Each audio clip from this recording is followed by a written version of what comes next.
Соединетите Американски држави се единствената држава во светот што се уште дозволува медицински експерименти на шимпанза финансирани од владата.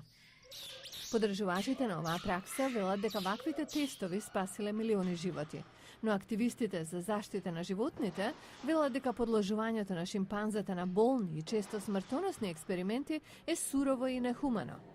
Доктор Хоуп Фердаушен е директор во Лекарската комисија за одговорна медицина, непрофитна организација што промовира превентивна медицина.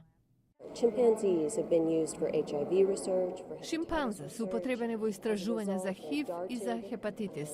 Им се дава анестезија и за спиени се подложуваат на разни штетни и инвазивни процедури.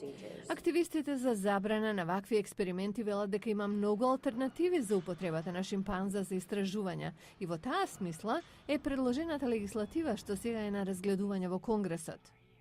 Но има и противници за донесување таков закон. Џон Вандеберг е од Националниот истражувачки центар на животни во Сан Антонио, Тексас. Тој вели дека употребата на шимпанза во биомедицински истражувања е клучна.